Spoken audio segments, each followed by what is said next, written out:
All right, good evening, and thank you so much for coming out to see our finalists for our position of assistant principal here at Milford High School. My name is Josh Otland. I'm the new incoming principal here at Milford High School, and I am very, very thankful for your participation, for those that are here this evening and also those who are going to be watching from home later on. Our first candidate is Amy Marshall. Amy is presently an administrator at the Aspet Valley Collaborative. She served in a variety of positions in public education, including many years as an English teacher and department head at Uxbridge High School. And so please join me in welcoming Amy Marshall. My name is Amy Marshall. I am currently a coordinator of instruction and technology at Aspet Valley Collaborative. What that means is I work with the teachers, I work on improving practice, and I work with students in behavioral capacity. Additionally, I have been a teacher in the Uxbridge Public School System for 16 years prior to that. I was the department head for the final 2 years that I was there. I would like to be the assistant principal in Milford because I value the diversity of the community here. I think that all students should have the opportunity to experience greatness, is what I'm going to say. I think that everybody should have a well-rounded education, and I think that everybody should have the opportunity to see themselves in the world around them. Okay. Questions? So, Amy, can you just expand a little bit more on your experience in terms of working with teachers in their practice to improve instructional practice and maybe assessments? And Sure, absolutely. things like that? I'm going to start with my current position, and then I'll go back to my role as department head. So in my current position, I work with the teachers intimately. There are 9 teachers in the building where I work, and so I am in their classrooms every single day, observing the teaching and learning. In addition to working in that manner, I do supervision with each of my teachers on a monthly basis, and we go through the strengths and the weaknesses that I observe and that students report. Within there. We look at some of the data coming out of the classrooms and we analyze trends in that data. And that's, I'm going to shift now to my former position as the department head. Data analysis was one of the more important parts of what I was doing there. We worked as a team to analyze our MCAS data and see where students were performing well and what strands they needed a little more work on. And we wanted to see whether those trends were the same over time, and as they were, we made shifts to our practice based on what we could see there. Additionally, we looked at our curriculum that we were teaching, and we shifted the curriculum based on what students were doing on assessments. We created common assessments to make sure that all of our classes were aligned to one another, so that a student coming from my American literature class and a student from somebody else's American literature class would have the opportunity to practice the same skills, not necessarily using the exact same texts, but working using the same assessments. So, you're welcome. What do you see as your most important part of your role as Well, I think the role is multifold. For me personally, I think the most important part is building relationships, and that would be building relationships with students, parents, teachers, everybody within the community. I think that it's really important for all people to feel heard and feel like they have a stake. Students deserve to be part of their education, and so for me, building those relationships are extremely important. I think that instructional design and teaching and learning is my passion. And I think that's where I have the biggest strength. I think that obviously part of the job is also discipline, and I think that learning students is unbelievably important in terms of discipline. If we want to change behavior, we need to know why the behavior is happening. So for me, it's really all about building relationships with people. You're welcome.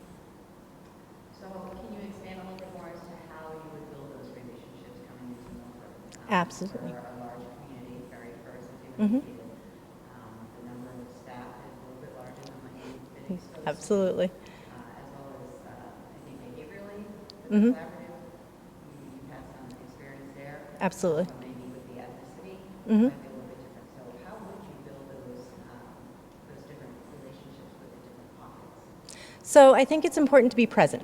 I think that relationship building happens in little ways. I think it would be important to be present in the mornings outside welcoming students. I think it's important to be present in the cafeteria. I think it's important to be present in classrooms. It's important to be visible. If a student doesn't know who the heck you are, they're not going to talk to you. I think that in terms of building community, it's important to offer open houses, forums, coffees, whatever it is you want to say, to have people come in and talk informally so it's not so structured, so that they can actually say what's on their mind and give me a sense of what's important in the community.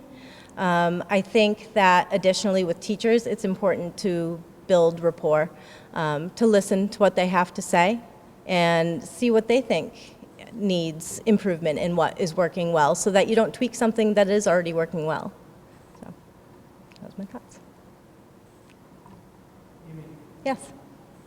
I know that up at the collaborative, you've had an opportunity to work with a lot of young people who are facing some pretty profound challenges. We have students here at Milford High School who are facing similar challenges, particularly with regards to sort of mental and behavioral health. Sure. Can you talk to us a little bit about what you've learned about what it means for school to work effectively and meet the needs of students who are struggling with emotional disabilities? Absolutely. Currently, in my role as the coordinator of instruction and technology at the collaborative, I do work with a population of students with social emotional learning disabilities. They are all also IEP students. What I find is the most effective is exactly what I've been talking about, and that's building community and building an individual voice for those students. Where I work, we do have the same number of counselors on staff as we do teachers, and so that is helpful in terms of that. And we work in a therapeutic manner, and so that is very, very helpful. So in a larger school system, as Milford is, with fewer therapeutic opportunities, I'd say, what you would need to do is you would need to make sure that those students that have the most need are receiving the most one-on-one services, if you will. There are plenty of other students who may not be identified as having significant social emotional need who probably do have it as well. And so keeping an eye out for those students is also important. Getting to know your students and any change in their baseline behavior is important. And then learning when to ask for outside resources. You're welcome. Could you talk to us a little bit more about how you might hope to work with faculty here, not just on the individual classroom practice, but on sort of broader efforts to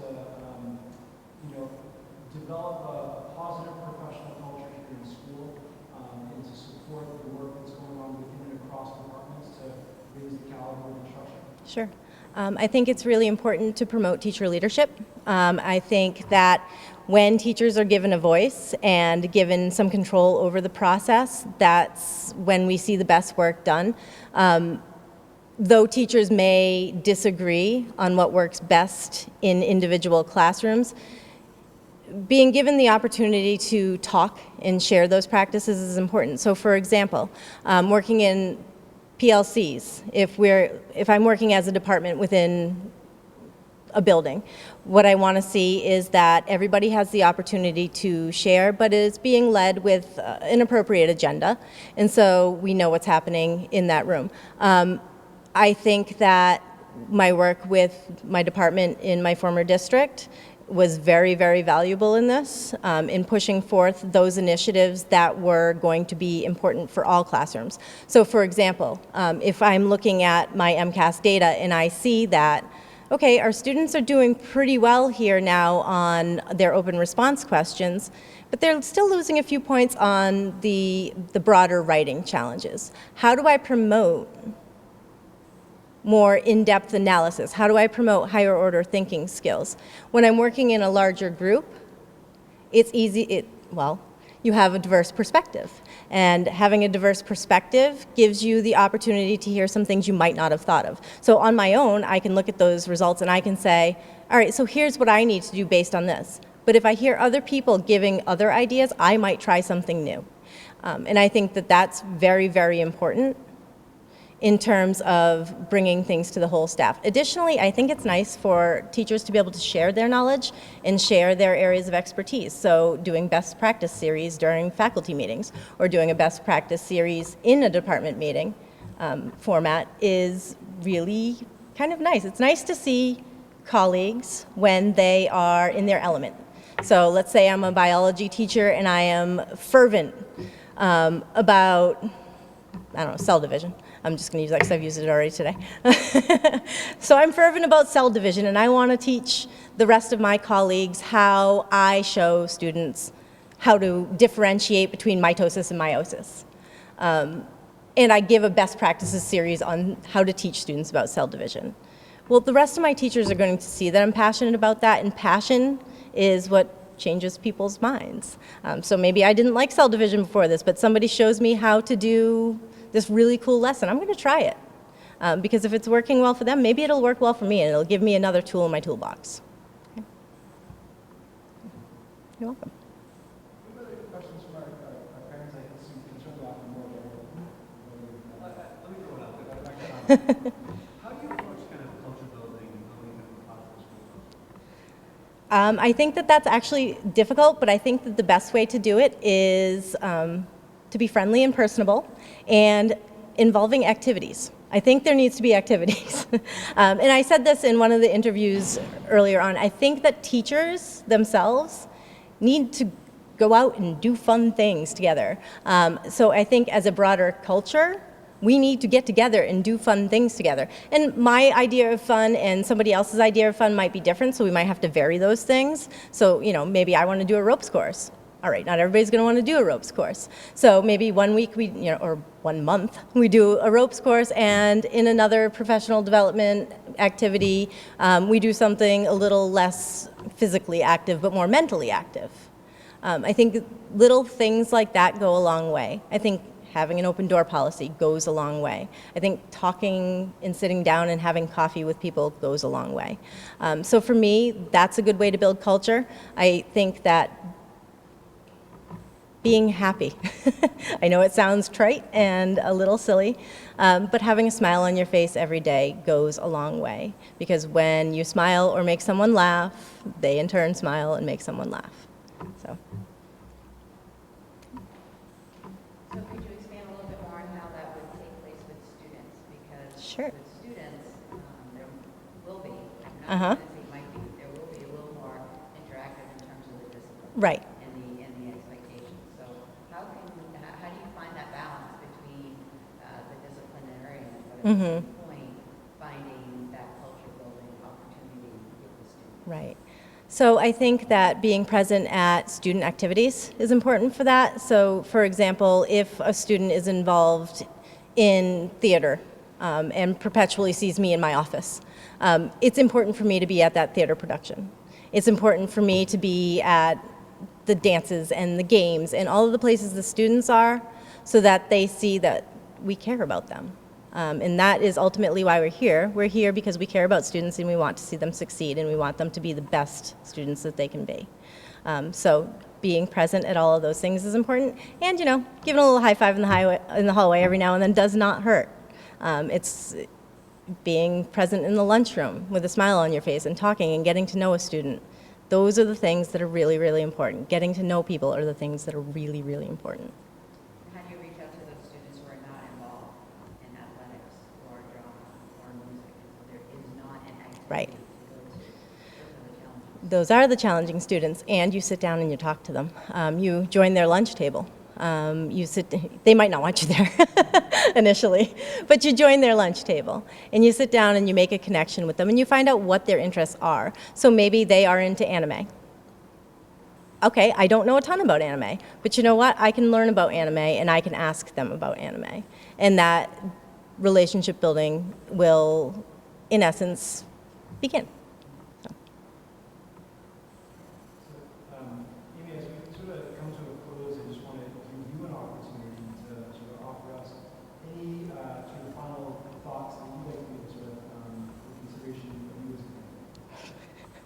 Oh, these last questions are always the most important ones, aren't they? For me, teaching and learning, curriculum design, being a good person, and being a positive person are all, to me, the most important parts of leading a school. I think that when students see that the adults want to be there, and the adults are happy to talk to them, and the adults want their classes to be better, and the adults want all of these great things for them, then they want to be here, and they want these great things for themselves, and they see that they can achieve whatever it is their dream is to achieve. So for me, it's all about having a positive attitude, and it's about forming relationships, and it's about really the intellectual work of making a classroom safe for all students and safe intellectually for them to take risks. So.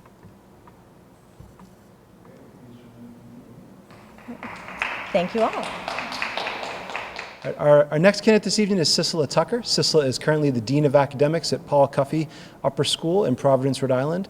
In addition to working at the Paul Cuffey School, Siciliano has taught science in the Washington, D.C. public schools and also worked for 3 years in Argentina. Please join me in welcoming Siciliano Tucker.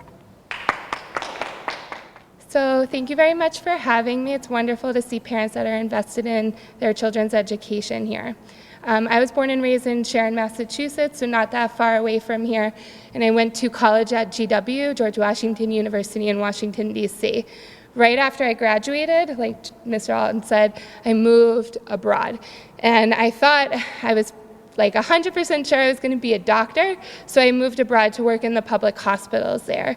The school system works in shifts, so I was able to work in the public hospitals in the morning and then work as a teacher in the afternoon.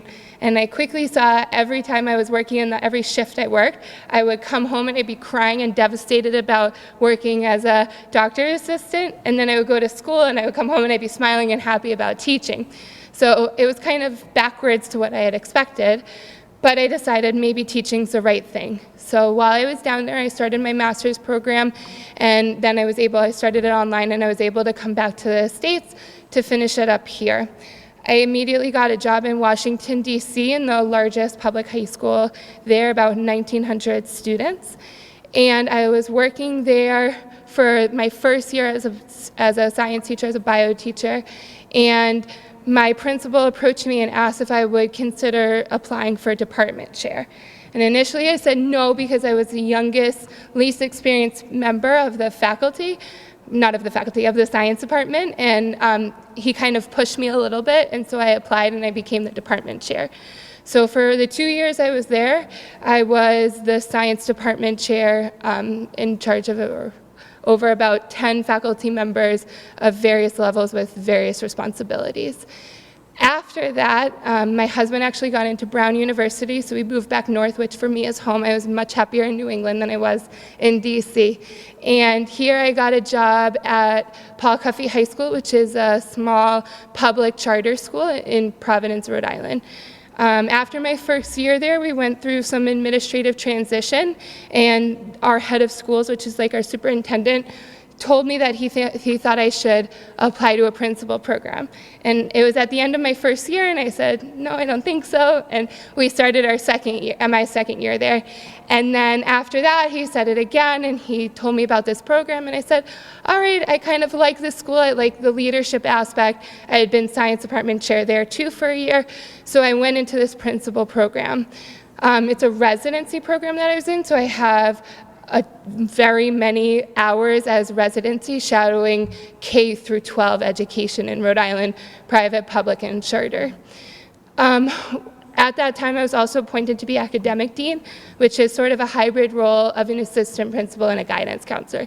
And I've been doing that for a year, and I'm now looking to move into an assistant principal role here. Milford, to me, is a very exciting place right now. There's two things kind of going on simultaneously, which is a diversifying of the student and family body here in the community, as well as high achievement, which is sort of the mix that you would want to see anywhere.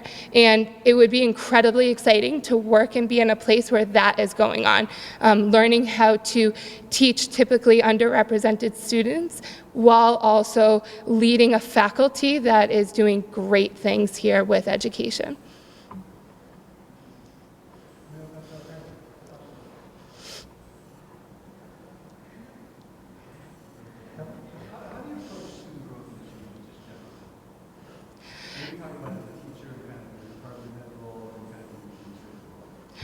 So I could kind of use two words to describe that, which is high expectations. No matter where you are in a school, if you're maintaining high expectations for yourself, for your students, for your faculty, there's always going to be constant growth, right? It's never settling, never being okay with the status quo, never assuming that what you have is good enough. There's always a way to push the envelope. There's always another AP course to add or another way to help students that are having challenges in school. There's always something more to be doing. So as a teacher, it was holding very high expectations of the students. It might look a little different student to student, but it's holding high expectations and then providing the support for them to get there. When I was department chair, it was gathering data and looking at all that data together to see if we really were achieving what we thought we were achieving and how to get those numbers higher. When I am now as this role as the academic dean, there's a lot of ways to push the envelope in my current job. Our students are currently rating 3 to 5 grade levels behind, and that's not acceptable. So we're constantly looking for new literacy initiatives to implement and things that we could use in our demographic to help support success. I think it's not okay to change every 5 minutes the initiative that you've put in place, so you need to put it in place, provide professional development, help train teachers, get families involved, really get the students engaged, hold it for a while, see what's working, what's not, modify slightly, and then continue pushing.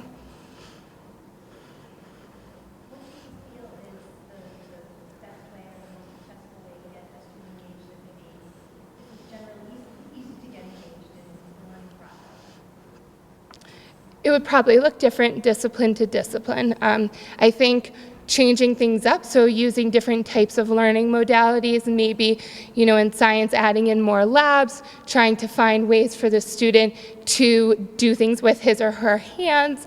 Those are ways to typically get students engaged. I do think that the number one thing to do is to make the learning accessible.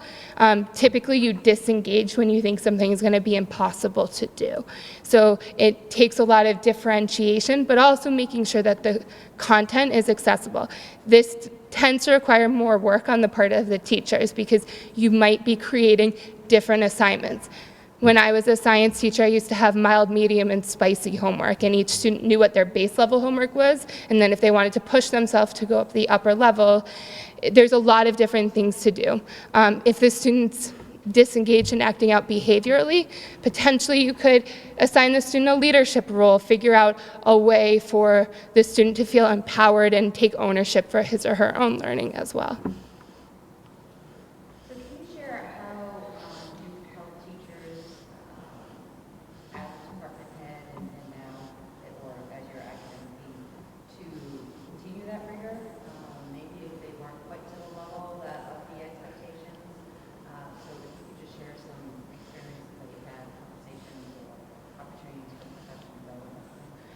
Sure. So typically if a classroom rigor doesn't feel on grade level, it might be because the teacher is uncomfortable with the content or the classroom expectations himself or herself. So I think it's important to speak directly to the teacher and see if there's any sort of professional development opportunities or areas for growth that he or she thinks is important to take on. I think you are really good at knowing that when you're constantly walking through classrooms. So principal or assistant principals need to be very visible in the school. They need to really get to know the students and the faculty. And if there's a teacher that's struggling, there might be a reason why. So if you know the faculty member on that kind of a level, not necessarily as friends, there's a professional boundary, but knowing that faculty member, having his or her trust, then you can get to underlying reasons why there's a struggle in the classroom. If a teacher is checked out completely, that needs a more serious conversation about what type of learning students deserve in the classroom. And you're a teacher to teach, right? You're not a teacher to sit around or to stay okay with what's happening in your class. So I think most teachers that are engaged also are always pushing. So currently in this previous position, my role was to do all college access programming, and most of our students will be first-generation college attendees. So not only are parents typically not knowledgeable about what the college application process here in the U.S. looks like, but they were also sort of reluctant to come. So what we decided to do was to make the process more engaging, more inviting. We had it in dual languages, and once the parents felt like they could be participants in their children's learning, they were more apt to come.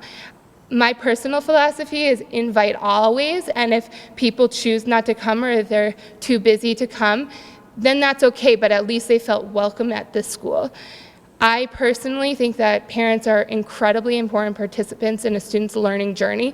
We only have them from ages 4 to 18, and then after that, you're the ones that are there. We're not there anymore. So you have to feel capacitated, empowered, and like you can carry your students through the next 4, 6, 2, however long it needs to be. Also, I think if we just demand what the parents should know, if I command what every parent event would be, why would you come? You don't want me to command your lives, right? So everyone needs to have input. We need to get feedback. We need to figure out what specific events you would want being held, form a very cohesive PTO that works closely with administration, find more ways to get people involved. Yeah.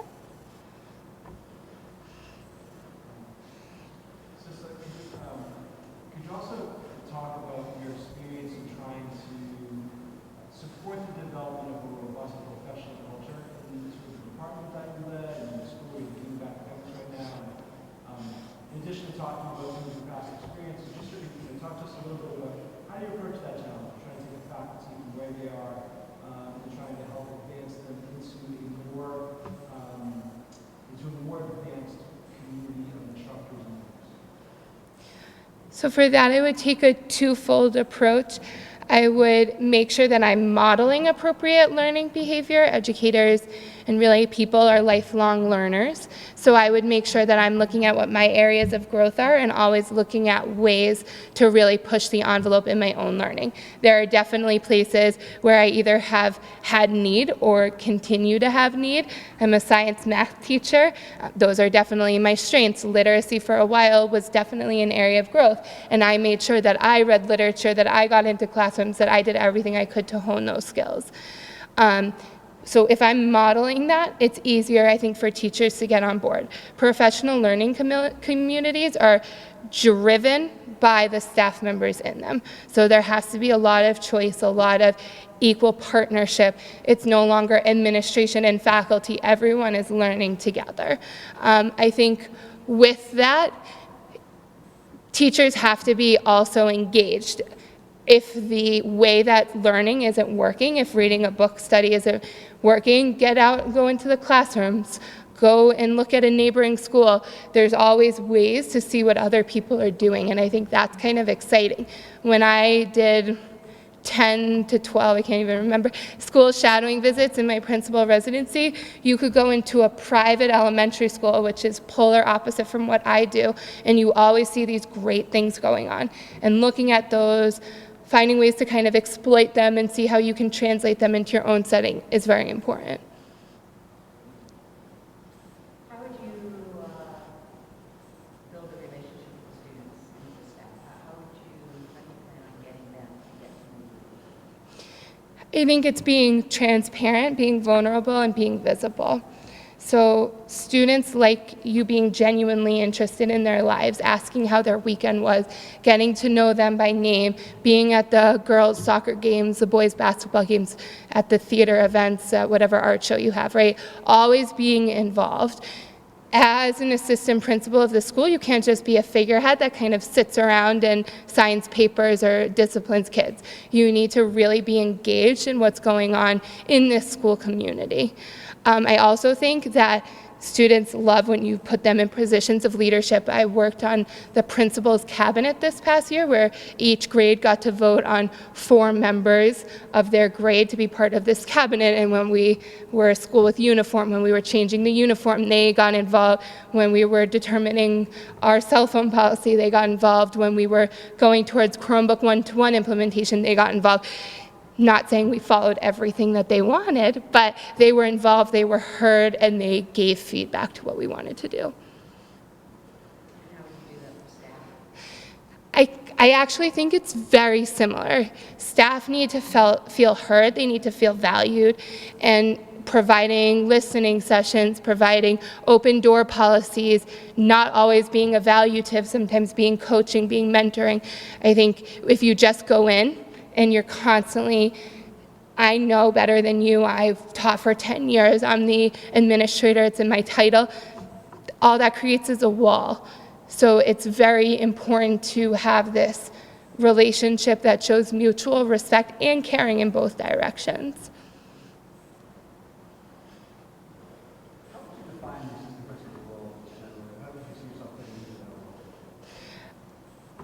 I hope that it would have a lot of teaching and learning, getting into classrooms, developing initiatives, collecting data and analyzing how well we're moving towards those initiatives. And an assistant principal does have to do discipline, does have to do some building logistics and operations. I hope that by the end of the first week, I know at least 30% of the students by name and all the faculty. I'm very good with names. I hope that my role is seen as a coach and a mentor and someone that's vulnerable, as opposed to what maybe a more typical or old school assistant principal would look like. I'm very involved and I like being collaborative, and I would hope that I would get the staff on board and really to work with me and to introduce me to what's their school.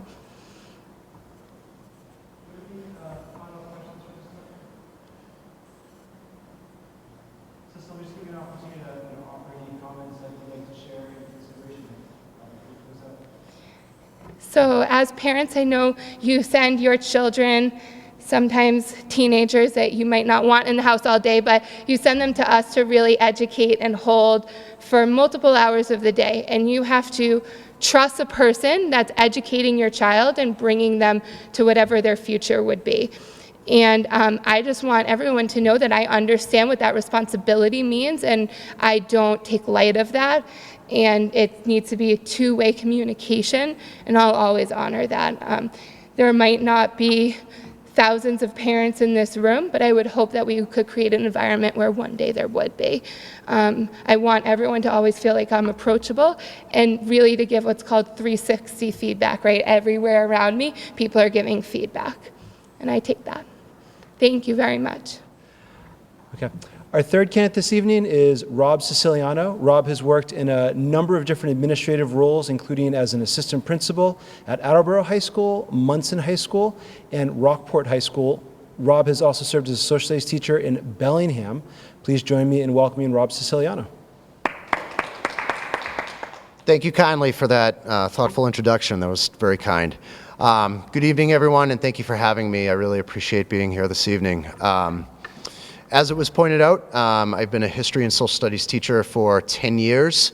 I loved every single solitary minute of it. That included all areas of world history, modern U.S. history. I taught a World War II seminar, civics, a JFK seminar, and advanced placement European history. I also taught economics for many years as well. I miss the classroom experience, but missing it allows me to stay connected to it. So I'm very appreciative of that. For the past several years, I've served as an assistant principal, most notably in Munson for several years. At that time, I was laid off, as all assistant principals were laid off in that district. And it's just taken a couple years to try to find a role that is much more conducive to my school's skill set. I suppose it's a school set too, if it's a skill set. With that being said, the parts of school that my skill set speaks volumes about are pertaining mostly to school life, school culture, supervision and evaluation, and I would best describe myself as somebody who likes to wear several different hats simultaneously. I like the idea of having to do 1,000,001 things all at the same time and think about all of them at the same time, but have the ability to prioritize them all in order. So they all get done, and they get done appropriately and efficiently. So for the past couple years, I have been searching to recapture that role that allows me to kind of wear all those hats simultaneously, contributing to the teaching and learning purview, as well as the school behavioral purview, and working with guidance counselors and helping students get not just from point A to point B across the stage, but once they cross the stage, get as far beyond it as possible with a wonderful, prosperous future. So that is my mission, and that is my vision, and that's what I hold near, true, and dear. And I'm happy to take any and all questions, and I hope you have many.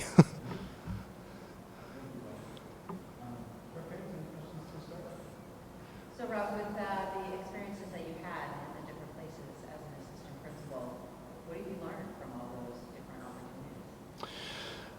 I've learned a lot, and I think when you are a candidate for a leadership role, it's important to convey what you've learned from those experiences, whether they're positive or something that you can improve on. For the past couple years, I've accepted roles that, quite honestly, were the first ones that came to me, and without really giving it as much thought as I should have at that point in time. I am a man who has aspirations, of course, but I've also learned what's really important in life through that process. What's important in life is getting up every morning to do what you love to do in a place that you love to do it for people that you like to do it with. That to me means more than anything else that I could be offered at this point in time. Furthermore, it also has to be something that is viable for your family, and I've learned that family is very important over the last couple of years. And, it's not so much what you do anymore, it's how you do it. And, I'd say that some of my strengths right now through the process of the last couple of years are conflict resolution. I have consistently been the go-to guy for any crises, any disagreement, any boisterous argument that may erupt. I've been the person that people call upon to bring a sense of calm and a perspective that is able for all people to recognize what's happening and what's most important. And I think in that realm, it's also important to realize that whenever disagreements arrive in the schoolhouse, more often than not, everybody wants the same thing. And what we all want is for our sons and daughters and our students to be successful. The disagreements arise when what that path exactly looks like, and how we carve out that path requires teamwork and appreciation from one another's perspective and where each other is coming from in terms of our life's experiences. So I've also been known to be very resourceful. I can find something out of nothing somehow. I have extensive fundraising experience. I have experiential learning experience. And I've also learned that anything is possible if you have a group of people with a will to get from point A to point B. I don't believe in the words can't, don't, and won't when it comes to establishing programs for the fruit of our students. And if something isn't occurring to me, it's because I haven't thought hard enough yet, or I haven't done enough research yet. Some other things I've learned is don't be so hard on yourself. I have been told that I will accept more blame or responsibility than I should be entitled to. I've also learned that how to ask for help and how to rely on other people. At the end of the day, there's one principal. There's one or two assistant principals depending on the size of the school and where it is. There's hundreds and hundreds and hundreds of students. In some schools, there's hundreds of faculty. And you can't be all things to all people at the same time. And if there's hundreds of students, that means there's thousands of parents. Not hundreds, but thousands. And, I like working with all those groups simultaneously. I see working with parents as a perk of this role, not necessarily something that, just has to be part of the job. And I like talking to people who like to talk. And I appreciate people who want to push me up against the wall and put me under pressure and ask me the hard questions, because that's what leadership is all about. And it's about collaborating with people when you don't have the required answers that are needed in a certain point in time. And I think as long as you communicate in a manner that is dignified and respectful and acknowledges the concerns of those who are posing the questions to you, then you're going to get a favorable response. And I can't tell you how many times somebody has called me and says, well, I don't know that right now, but I will get back to you in 24 hours. Can you give me 24 hours? And I will get back to you in 24 hours. And even if I don't have the answer then, I will let you know what I've done to try to find it. Because there's just too much at stake. It's very simple. There's just way too much at stake. And pressure on our kids now is immense. It's gargantuan. And I'm cognizant of that, I'm sensitive to that, and I'm aware of that. And it's my role and partly my responsibility to make sure that we can provide a path where every student can meet their desired goals at the end of the day and beyond. And there's nothing more rewarding than getting a call from somebody that you had in class 10 years ago, and they want to talk to you and perhaps use you as a job reference. And that just happened to me the other day. And that's humbling, and it's really gratifying. When you talk about global involvement in learning many different hats and to prioritize things, what do you see as being the top priorities for us? Ensuring the safety and security of all students and faculty and persons in the schoolhouse, and which thus provides a an environment conducive for learning. That's foremost. And if people don't feel safe, or if they don't feel welcomed even, then the likelihood that they are going to give you 110% in return for that is greatly diminished. As as a little bit of a philosophizer, I like to joke with some of my peers and say I'm young enough to remember what it was like for me to be in high school and what propelled me to give 110%. And the thing that propelled me to give 110% was the interpersonal rapport I had with my teachers. They cared about me as a person. The administration cared about me as a person. I still communicate with my former headmaster, believe it or not, and that was 23 years ago. And he still follows my career. And that means more to me than anything in the world. I mean, that is really, really, really special. And I follow up with my former students, and I want to know what they're doing in their careers and how I can help them out. And to me, that's what it means to come full circle.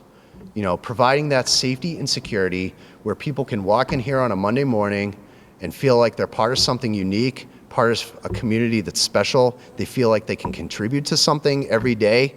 In any way that they can. And some people are athletes, some people are artists, some people collect things, some people are well-skilled in technological innovation, some people have physics and chemistry expertise. Everybody has something here. And everybody, we have an obligation to provide a chance for everybody to find their niche. Or perhaps several niches. And, that to me is what provides a safe and secure environment. Obviously the operational stuff, parlays into that, the windows, the doors, and the physical makeup.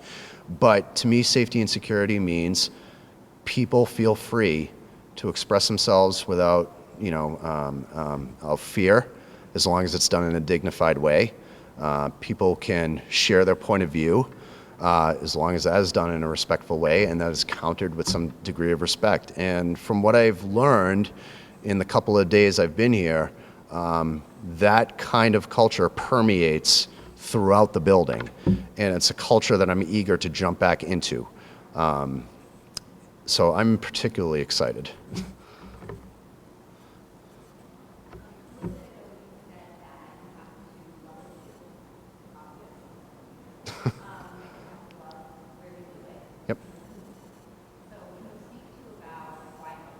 Mm-hmm. And with whom, how would you build relationships so that you can ensure that work are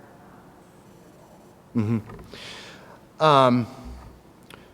Well, in a strange twist of fate or irony, this was the school where I had my very first professional interview 17 years ago for a history teacher.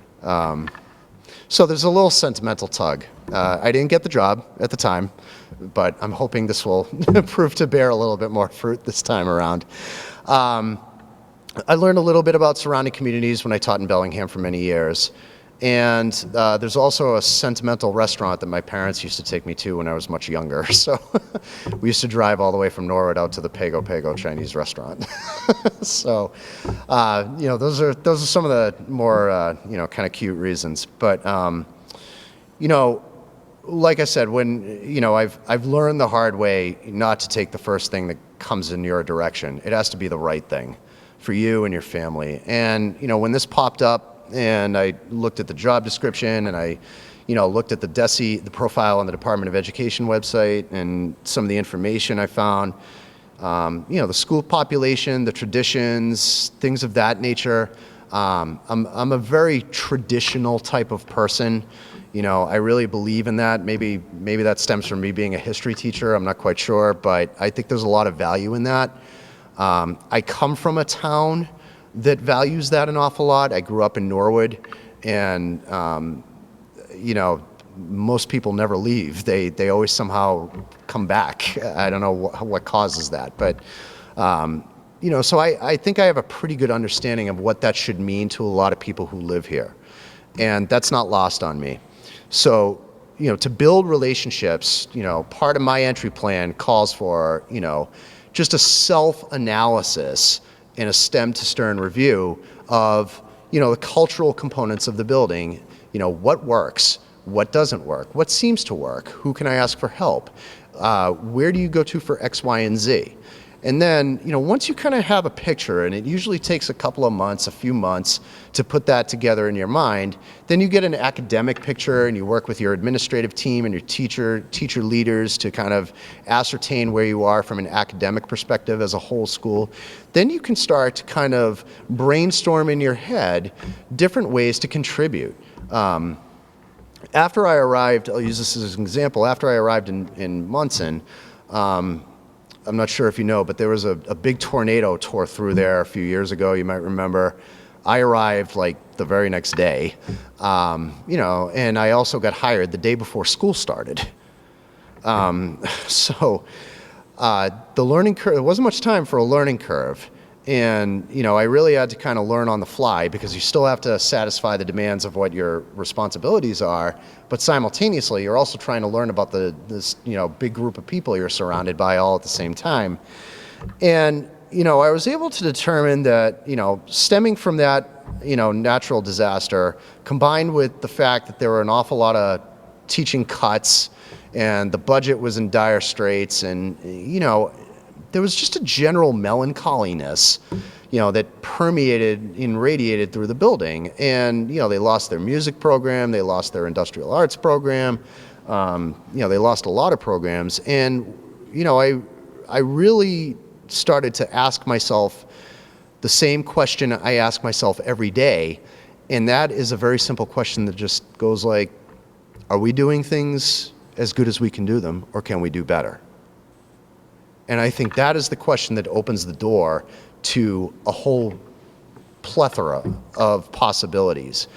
And, what I did was I could sense it, I could feel it. And I think, as a leader of a school, it's your responsibility to have what I like to call a good pulse on the building. What are people feeling? What are they thinking? What's going through their head without being spoken? What does their facial expression tell you about, what is happening around them?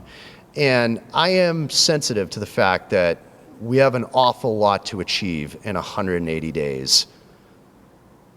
And if we think about it, our students are in high school 9 through 12, 720 days. That's what they have, 720 days. That is not a lot of time. And when we're dealing with mandates and dwindling resources and things of that nature, people need to feel like they're part of something. So the first thing I did to combat what I felt was a general melancholiness across the whole schoolhouse was I put together a voluntary culture and climate committee. And I was looking for a diversified group, which I received. There was a few teachers. I was the only administrator. My administrative assistant was on it, a couple of parents, a couple of students, and somebody who had a small business in town. And what we were able to conclude in a short period of time was that we really weren't offering our students anything that really would cause them to feel like they were part of something special. And part of that work, which was extensive, involved many site visits. Some people drove as far away as Hull. Some people drove as far away as the Berkshires to sit down with principals and teachers and parents from other communities in an effort to gauge what they were doing with a little bit less in terms of resources. And I am a big believer that what one can do, another can do.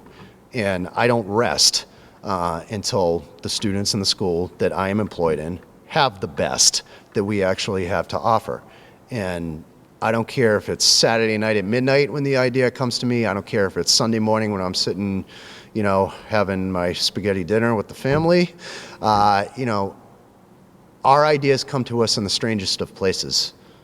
I can't tell you as a teacher how many times I had this great idea for my World War II class while I'm sitting at a red light or making dinner or doing something kind of, sitting in the movie theater. All right, but that's reality. And we also conducted a stem to stern review of our entire master schedule, and it resulted in a brand new master schedule. And, proposing wholesale change like that can often be a very daunting task. But if you have a group of people who are committed to something better, but may not necessarily know how to get there all the time, or committed to something a little different, or something kind of wild and fun, okay, that deserves and commands attention, in my view. And, my mission and vision, for my next role, which I'm hoping to be my last role, because I don't want to go anywhere else, I want people all around this town to stand up and look at this school and say, yes, that is the way we should be doing it. Or they're doing it. Why don't we send people there to sit down with the parents or the principal or the assistant principal or our superintendent or central admin team to find out what they did? Because the best ideas come to us when we're sharing.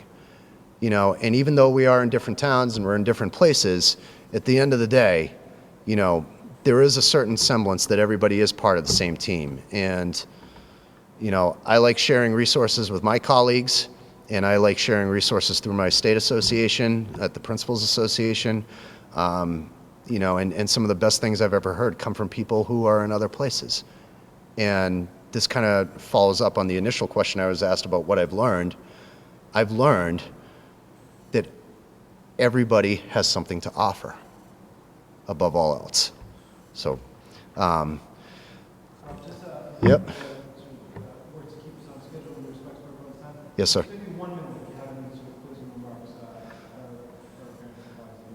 Okay, closing remarks. So this is like the big moment, right? First and foremost, thank you very kindly for inviting me here. It's been a thrill. Last week's interview and meeting everybody today, honestly, this is easily going to be the highlight of my month, this day. I want to congratulate everybody else who stood before you today, too. And I think that's important to acknowledge that, everybody has a lot of skills, but at the end of the day, I realize that it's hard to separate yourself from, a strong pool.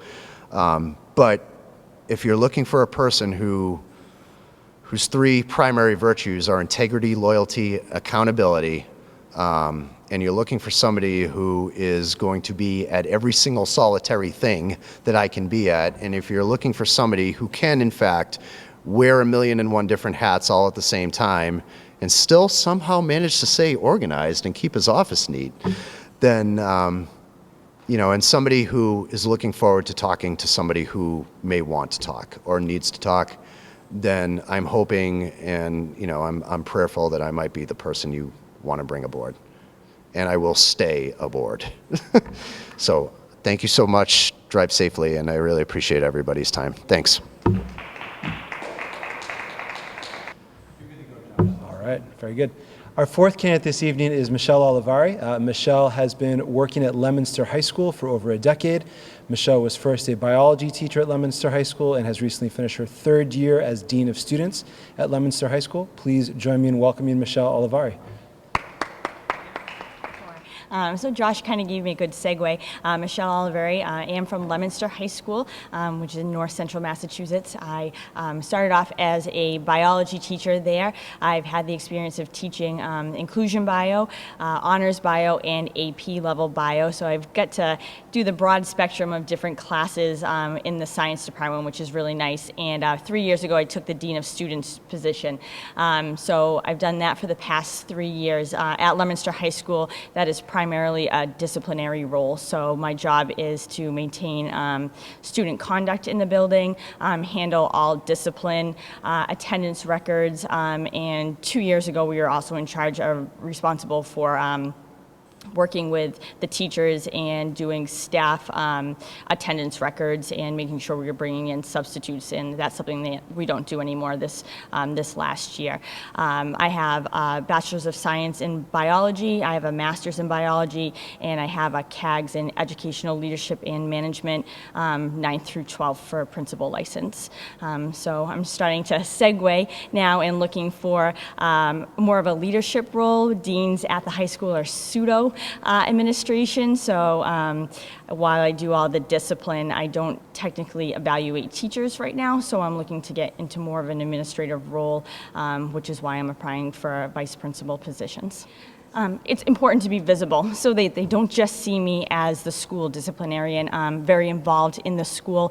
They see me when they get off the bus in the morning, they see me in the hallways, they see me in the cafeteria for lunch duty.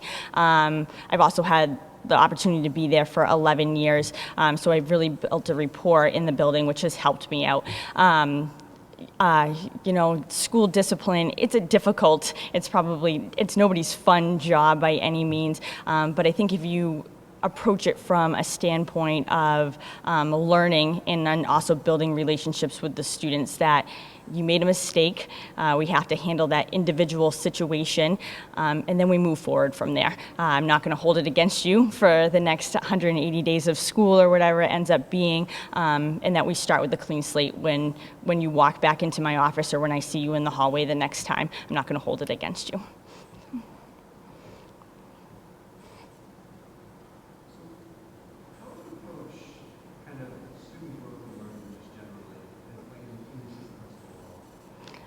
So, you know, anytime there's like a discipline conversation, I don't know if you're asking from like a disciplinary role, there's always a conversation about how would you approach that differently. You know, if you had to do that all over again, if you were in that situation, could you have handled that differently? Would you have responded differently? Could you have sought out somebody to talk to instead? You know, would you maybe have done conflict resolution instead? And I want students to realize that there are other outlets instead of just being reactive. And I think that's what you're always hoping for. You're always hoping to change behaviors. You know, we're always looking to promote student growth, whether it's like discipline-wise, we're always hoping to promote student growth academically. We're looking to promote student growth, you know, socially, emotionally in the building, whether it's, you know, reaching out and getting our guidance counselors involved or social workers involved and offering support systems. You don't work in isolation. You have to make sure you have a big support system and you're offering kids support and that they know that they have other people to look to and provide guidance. You know, hopefully you always hope that there's at least one individual in a building that a student has a good relationship and a rapport with, that they can gravitate towards, that is going to help them grow. It might not be me as a dean or a vice principal. Maybe it is their math teacher, maybe it's their coach, maybe it's the librarian, but you hope to foster relationships in the building with students and faculty and promote growth that way. Michelle, could you talk to us about any work that you've been involved in Leominster to improve family engagement, both in terms of frequency but also substance? And if that isn't work that you've really been us about how you would approach that challenge in trying to increase the number of families who are engaged here in the school and also improve sort of the quality of that engagement? Family engagement is something that we struggle with. We send out emails, we send out school messengers. We're always inviting family members to come in to the schools, whether it's parent-teacher conferences or open house or freshman orientation. Constantly inviting parents and family members to be involved. It is something we struggle with. So we can extend the invitation so many times, and whether or not people actually want to come in, that doesn't always happen. We can do community outreach. I know that there are students that are starting to get involved with it. We had a group of our English language learner students who actually applied for a youth venture grant this year, and they're going to be reading to some middle school students, and they're going to approach community that way. They're native speakers. They're hoping to engage communities that way. They were afforded a grant so they can get busing and transportation, and we're hoping that if our high school students are now pushing into middle schools and elementary schools, that the parents will hopefully feel a little bit more comfortable coming up at the high school level. Also having those kind of student ambassadors gives the middle school and the elementary school native speaking students to help bring family members in that maybe aren't comfortable walking into a school. I know our ELL department at the school, at the high school, does a great job with parent-teacher conference night, where they actually have a classroom that's set up with food, and they invite family members in, and they have a very informal parent-teacher conference, more get-to-know-you, open house kind of a setup that encourages family members to come in so they're not feeling like the pressure of coming in for open house and parent conferences. I think doing more outreach stuff like that is very important. Always looking to improve that. I think that's something that we can constantly be striving to do, and more suggestions we can have for that is great. A lot of people really think pushing into local church groups and community centers and reaching out that way is another strong way to get people to come into the school. I don't know how much of that has actually been done. I'm not personally involved in that, but I think that's another way to get people to come into the building as well. So Michelle, you've talked, or you've shared that in the native students, there wasn't as much contact with the evaluation role. Mm-hmm. Can you share experiences that you've had in regards to speaking with teachers, working Sure. with teachers in regards to improving instruction or assessments, and maybe any PD that you've had to help support your development in that Yep. area? So I was lucky enough, I've been a mentor teacher for at least 5 years. I actually, when I was a science teacher, I was assigned new teachers coming in, and then actually when I was a dean, my first 2 years being a dean, they actually gave me some new science teachers coming in too, which was kind of nice because I still got to have my foot in the door. And then I also helped to mentor 3 teachers that went through Fitchburg State, that were getting their master's program through Fitchburg State, that were actually in the Leominster public school system as well. So while I might not have any formal evaluation experience, I have a lot of informal evaluation experience. I think it serves me well being a teacher first. I've taught those classes. I've taught all the different levels of those classes. I know what each class kind of looks like. I know what I'm looking for when I walk into a class. I know that what I'm looking for as far as like formal assessments and summative assessments. I know I'm looking for smooth transitions. I know I'm looking for agendas to be set. I know that I want the kids at the end of the class period to have a clear objective of what they were supposed to learn. I know classroom management is a huge part of that, and I can hopefully help guide teachers in that direction. I'm also, the past 2 years of being a dean and not actually being in the classroom myself, sometimes I would have teachers come in and watch my classroom, and not saying that my way was always the best way, but it would be nice if they could kind of like sit in during their prep period. There's a lot of other fantastic teachers that I worked with in the district, and whether it was like an organizational skill that they were struggling with, I could maybe help guide them towards somebody who had fantastic organizational skills, or if it was a classroom management, I could send them in another direction to watch another teacher. So I think you really have to to use your resources in the building, and you kind of know who your teachers are that are kind of the rock stars of that stuff, and you can help in that way too, to guide and give them the support. You know, when it's a new teacher, even knowing where the copy center is or where the faculty bathroom is, all those little things play a big part into you being successful.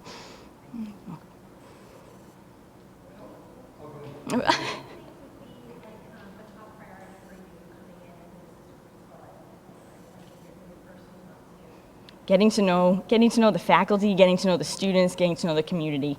You know, I'm the outsider coming in, and I have a steep learning curve. So I need to gain the trust, and people need to get to know me, and I need to get to know everyone around here. So I think that's going to be my main challenge coming in.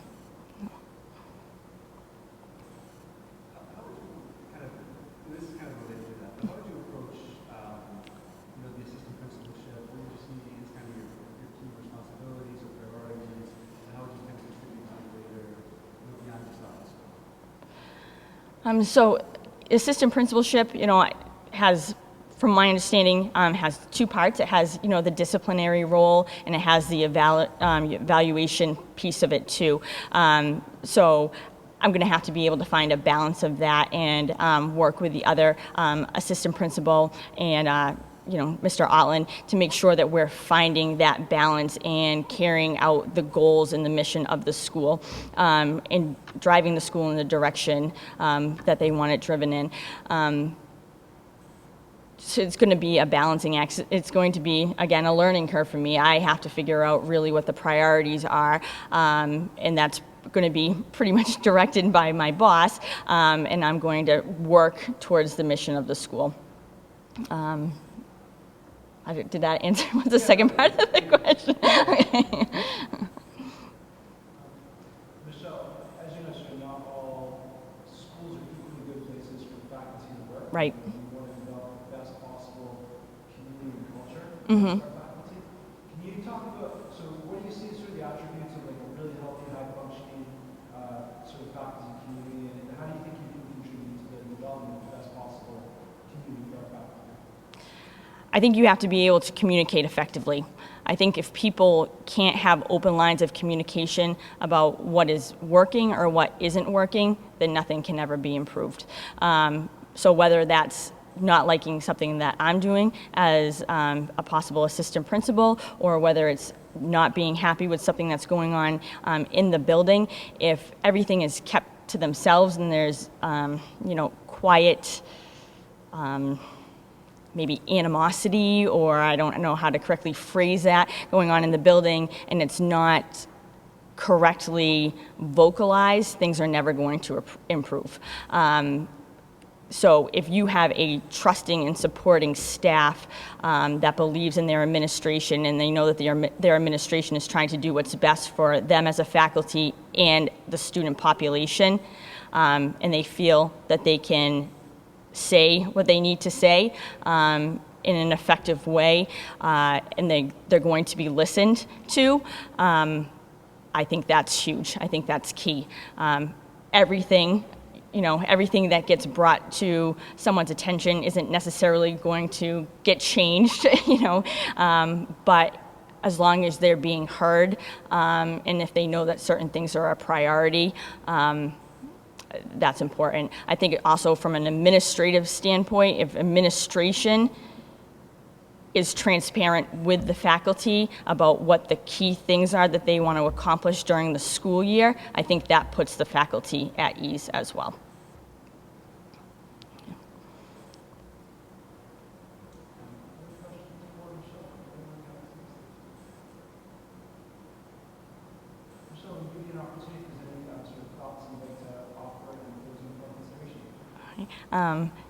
Milford is similar to Leominster, which is why I was attracted to applying for this job. To begin with, if you pull up demographics, we're a pretty similar school district, so I know what I'm applying for.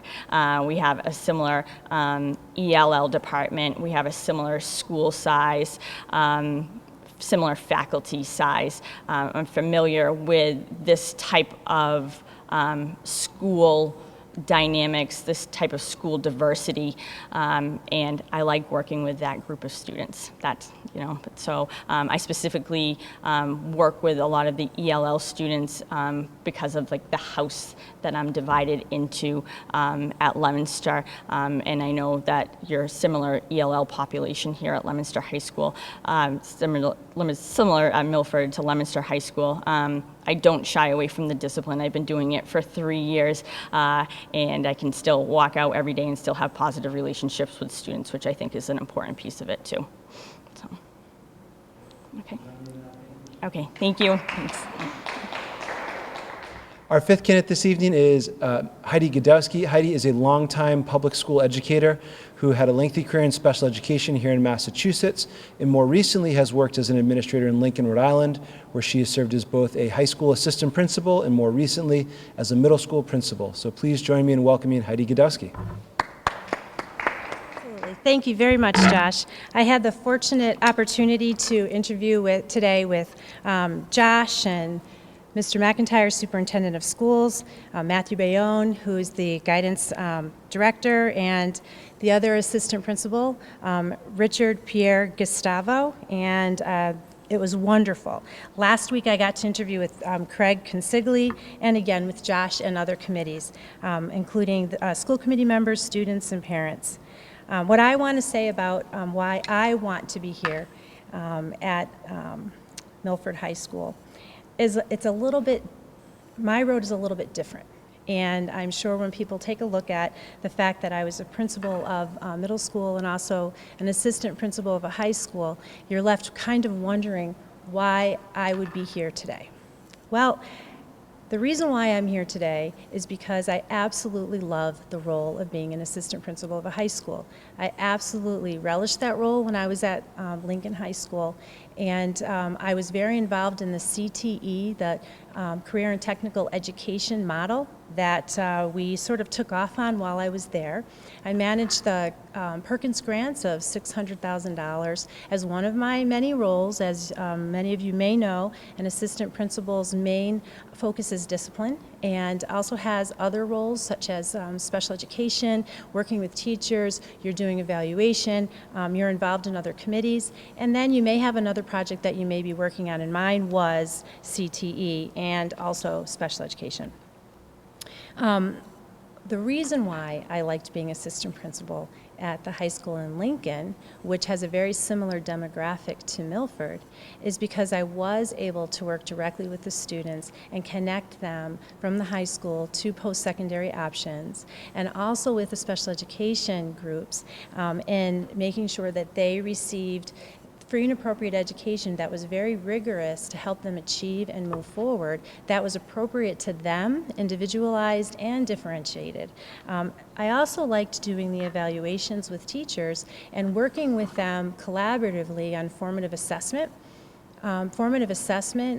Following the book Teach Like a Champion, which was something that all the teachers owned, and we worked together and then worked in collaborative groups to review what worked and what didn't work in the classroom setting, worked amazingly, because we all know that personalization is critical to understanding how students learn, where they're coming from, what their perspective is.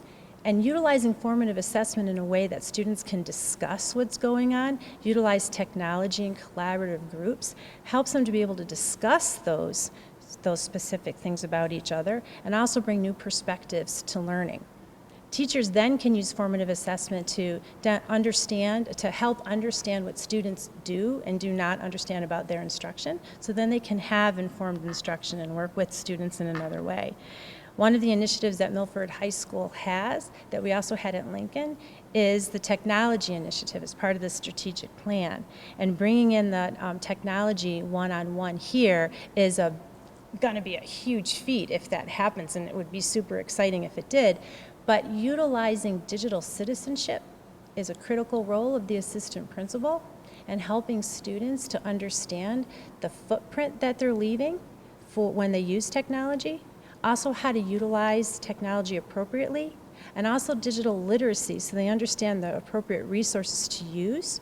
So that way they're not using sites or resources that aren't appropriate to the research that they're doing, and they understand how to research more appropriately.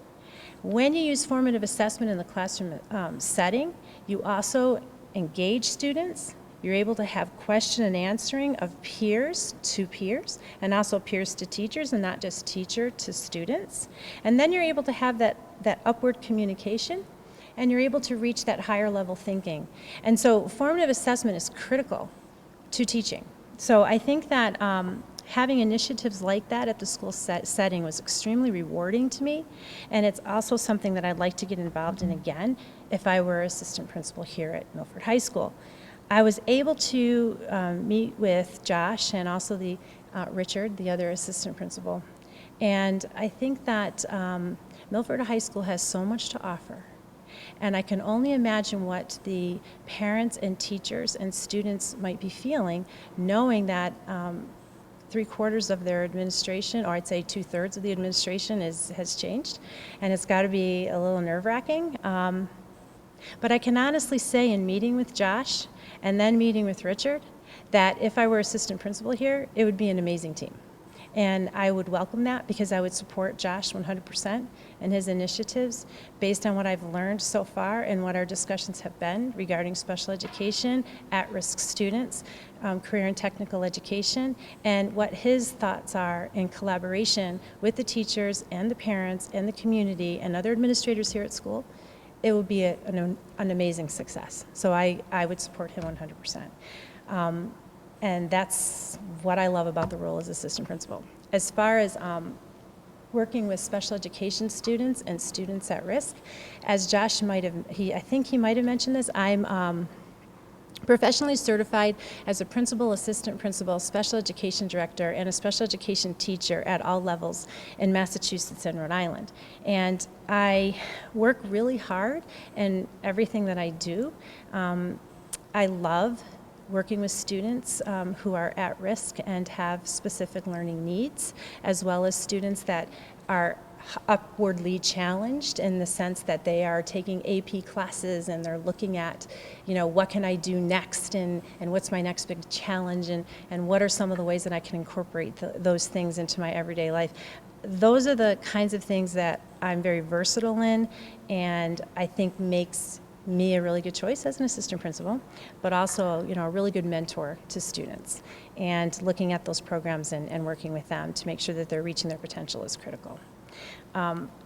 Finally, I just wanted to mention that as I was looking at Milford, the demographic is really similar to the school district I most recently worked at in Lincoln, Rhode Island. Of course, I wanted to come back to Massachusetts, which was my big thing. In Lincoln, they always knew that I would eventually be coming back, so that was never a secret. What I thought was really amazing is the CTE programs here, and I became familiar with the Milford TV piece, the hospitality program, the child care sequence, the theater program, the CAD program, the robotics, CAD and robotics, the independent study, the TA opportunities, VHS, the AP classes. You guys have so much going on here, and I was just surprised that the achievement had scores that were most recently published demonstrated that, we could do better in the achievement realm. And so I began looking at it a little bit more, and obviously had some, Josh and I had some great discussions because he is thinking in that line, which is why I feel so comfortable in supporting you in every one of your initiatives and reflecting on what's going on at Milford that's so wonderful, and what it is that we can reflect on and do a little bit differently and tweak to make sure that student achievement increases. And one of those areas is attendance, and another area is just taking a look at our programming, and it's amazing. So there's got to be some channels there that we could take a look at too, I think. So thank you. So do you have any questions for me? Thank you. Questions from So have you had a lot of experience as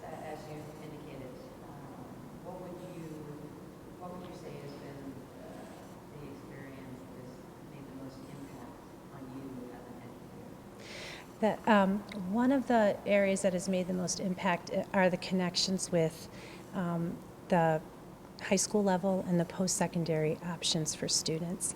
And seeing that students, whether it's through AP classes or through the sequences that they've taken, can earn college credit before they're even in college. And if we can make that happen here, that would be, and we already are a little bit, and we're ripe for it, would be awesome. And that's one of the things that just makes me really happy, because I think that's where we need to be. Well, as far as one of the most important things that need to get worked on, I mean, I mentioned some things that I happened to note just from looking at the profile as much as I could do without really drilling down anymore. But I think that, you know, Josh has some really great ideas that I would support, and that would be really reflecting with the faculty and taking a look at what we already offer and taking a step back and seeing what we could do better. And there's so much we're already doing so wonderfully that I would be, you know, but I know that there's definitely things that can be tweaked to improve our overall achievement. So, and taking that from the high school level that I worked at before, we did the same thing. So we focused on writing there. So we had a common rubric, and there's school-wide rubrics, and we all know that, but there's a common writing rubric that was a smaller writing rubric that led itself to the school-wide rubric for narrative writing or the literary writing or opinion writing or argument writing. Those are the three writing pieces, but this actually helped mold it for the students, and so everybody was using it in every facet. So it was being used in the high school that I worked at. We actually had an auto and we had a wood shop, so they were actually using the writing piece to reflect on what, you know, students could reflect on what they were doing. And it was being used in our English department, social studies department, math department. We had one as well. It was called STAR. So that helped improve our writing overall, and that was something that we were able to identify at that school that needed improvement. That doesn't mean it's what needs improvement here, but it was something we were able to reflect on and make a determination on. And then the other piece was the formative assessment that I mentioned, and that we all had a common focus, and then we moved forward with it, and we could see the results. And I think that's huge. Yeah, that's always, I think, a big challenge with any school. I mean, you could have, like, you know, a forum like right now, and you might not have a lot of people attend, and it could be for a whole variety of reasons. We never know. We never know. And I think having the Milford TV is a really good outlet for people. They can sit in front of their air conditioner and watch it on their own. But one of the ways that we were able to do that was by having a very active PACT, which here would be PTO. And we had what's called Taste of the Blackstone. And it was an incredible fundraiser that we put together. All of us together as administrators, parents, and students were involved, and there was a lot of information that went out on it, and it made one year $13,000 for student scholarships. And it was attended by so many people in the community, and we had I don't know, 17 restaurants that were there, and they were, you know, you could just go for $10 and have your ticket, and there were raffles, and there were tables that had the silent auctions, and we made $13,000. So every year we made anywhere between $8,000 and $13,000, but the most we ever made was 13. And that's all for students. So for having a function that everybody can kind of buy into and really enjoy, and having the students there, we had the band playing, we had the chorus singing, we had some kids serving, you know, we had kids walking around. So there was some really nice engagement there, so we were able to spotlight the kids. We had our artwork up, so there were things that as parents were working and community members were in our two cafeterias, they were able to also see things going down the halls and in the whole setting. So that was one area that worked really well. Another one that we did, well, we always had some, at the football games, some really big, you know, they'd have like a potluck. And so then we would, you know, parents and families would come and they'd be involved in that. They'd bring their young kids. And then as it got a little later, they would go home. But at least they could enjoy that time. So that was really great as well. We had Freshman Roar, which is where we spotlight everything going on in the school, and the students come with their parents, and they have to come with their parents to get their schedules. So there were certain ways that we could ensure that that happened. One of the other things that we did that became successful when I was at the middle schools, we were always trying to get parents to come in to learn about digital safety. and internet safety and digital citizenship. So we would bring people in to do that. And at first we only had a couple people, and then we had a few more, and I was really excited when we got 40.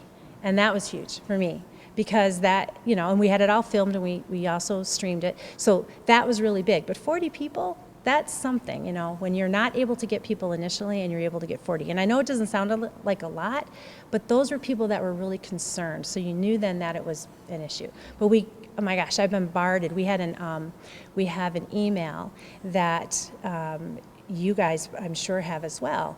And that goes out to everybody. So as you get information, you're putting it out there, everybody's getting it, everybody's informed. If they have a question, they know who to contact, and the information is then put up on the website, and it's at the ready. It's something that you're doing with Milford TV right now and getting the information out there. That's how I learned about everything that I had to learn about Milford. I went on, I researched it, I was able to see the videos, I was able to get on the accountability scores. It's there. It's there if you want it, and it's a good way to be informed. Another way is spotlighting using a district newsletter. And also I did a monthly spotlight of my teachers and my students, and I always focused on, and we did this as assistant principal and principals, we all had a piece of this, but always focus on academics, civic responsibility, and athletics. Those are three main pieces. Those are the things that the students really buy into. It's very exciting, and you also spotlight the marriage between the teachers and the students and how that's so effective. And also the PTO, in our case, the PACT, and their involvement in that as well. We also had a food truck night. That was really exciting. So that was cool. And then we also had game night, family game night, but the food truck night was pretty cool. We got a lot of people there. So that's some of the ways. You're welcome.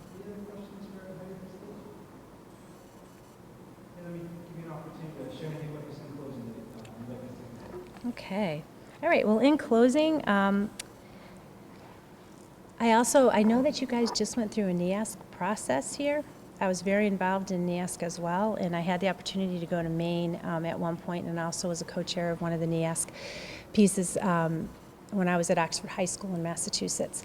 And whatever's going to come back from NEASC is going to be really helpful information for us as administrators, and I know that we'll work really hard to make sure that we're working with the teachers and the students and the parents and community to make sure that anything that we reap from that we can move forward with. And I think that helps to drill down the information. But I'm a big proponent of that, and will be very supportive of any initiatives that come from that.